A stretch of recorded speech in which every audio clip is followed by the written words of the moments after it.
I'm Laura Hale. Thank you for tuning in to my YouTube video of my Kevin Hinckus author study. When we first began this classroom project, I shied away from doing an author study because I was a little scared. I've been teaching for 6 years and must admit that I have never done an author study with my children. The task of author studies just seemed so daunting to me. I had so many questions. How do I choose a good author? What do we do once we get the books? We just read them and then what do we do? What are the benefits? What will my students learn from this? So I took this challenge to step out of my comfort zone, and I have created an author study, and I'm so excited to share with you what I have learned through this classroom project. So the first thing that you need to know when you're doing an author study is to set a purpose or a goal. There are many ways to incorporate author studies into your classroom, but you need to think about what do you want your students to learn. In my specific case, I wanted my students to learn about Kevin Hinckus and how he came to be an author. And besides learning biographical information about him, I also wanted them to connect deeply with his books and to form sort of a bond with his books, which was my main goal. So I wanted my children to learn about him and how he grew up and how he was raised and how he became an author and an illustrator, but I really wanted them to gain a deep appreciation and love for his books. So that's step one. I set my purpose, and so then I had to choose my author, and I had it narrowed down to about 4 or 5. But you need to make sure that you choose an author that writes age-appropriate material for your grade level, and also books that would be engaging to your students. For me, it was very important that the author I chose had written many books on a wide variety of topics. I wanted to choose an author that I could read their books and do multiple extension activities in science, math, and language arts. Third, for me, the third thing I found that was very important was to display these books prominently in my classroom. Normally I have a book basket where we put the books we're reading in and we kind of pull out of them and read. But when I did the author study, I brought in a brand new table with a brand new tablecloth, and I put up big signs that said Kevin Hinckus over the table, and I made a really big deal about all these books. So they are displayed prominently throughout our unit, which is still continuing, and they have become in hot demand. So after we did all that, we read, we discussed, and we do extension activities. So the main thing I learned from this project are the benefits of an author study. Like I said, I was a bit skeptical because I have never done one, because I was unaware of how beneficial it could be to my students. So I've mapped out my whole author study for the month of November. So we're in the halfway point of completing it already in my classroom, and I am just amazed at what I have seen, the results I've seen. First of all, these kids in my class, all 17 of them, now love read aloud time. They enjoyed books before, but you'd always have the wigglers and the squirmers in the back and the tapping and the whispering during read alouds. Now my room is silent. They are engaged. They are excited. They want to know what's going to happen. They want to know which Kevin Hinckus book we're going to be reading today or rereading and discussing. The kids beg me to read.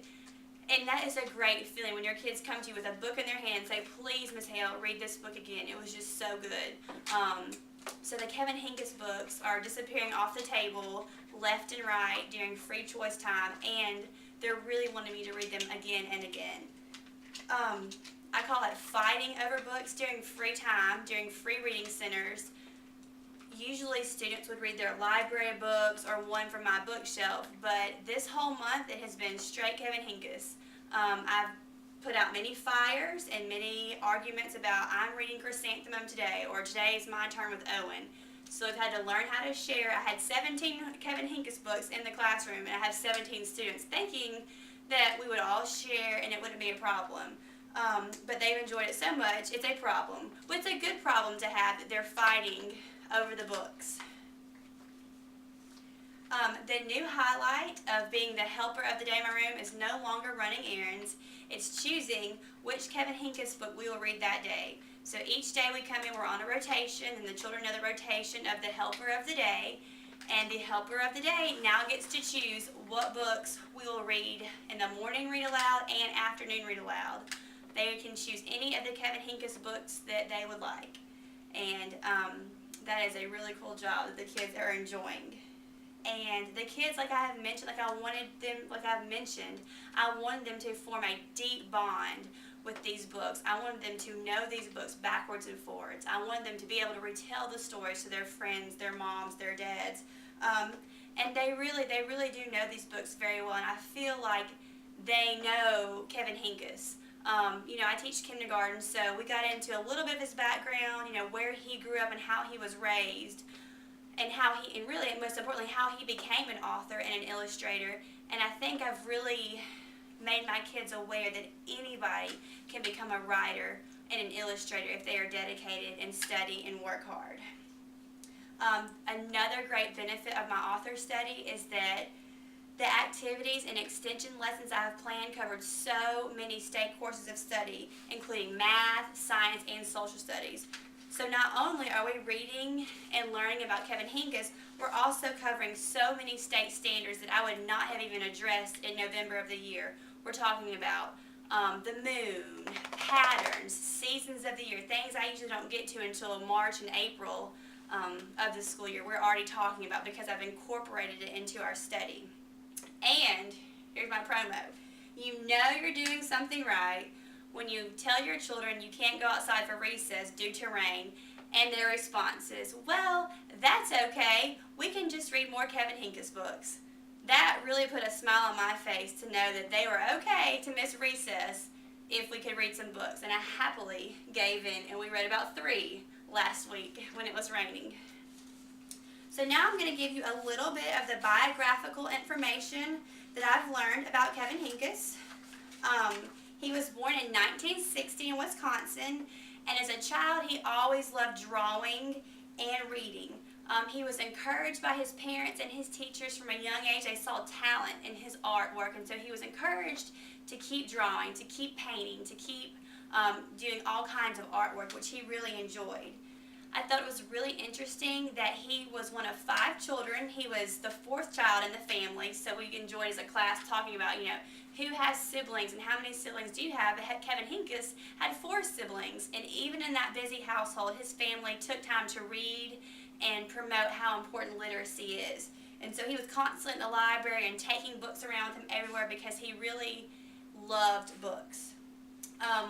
About middle school age, Kevin was convinced that he wanted to be an artist. And then he got into high school. He was a junior in high school, and one of his teachers really saw talent with his writing and encouraged him to pursue writing. So senior year of high school, he decided that he would take, the career path he would take would be a children's author and illustrator because he could do both. He could write and he could illustrate. So he became a published author around the age of 19-20 when he was a freshman in college. He wrote his first book called All Alone, and since then he has continued to write. He still lives in Wisconsin now with his wife and his son and daughter. He has written over more than 30 books and has won numerous awards, including the Newbery Honor Book for Olive's Ocean in 1994, the Caldecott Honor Book for Owen in 1994, and the Caldecott Medal for Kitten's First Full Moon in 2005. So now what I would like to do is take the rest of my time to focus on 6 Kevin Hinckus books that my students love, and tell you a little bit about the activities and extension lessons that we've done with them.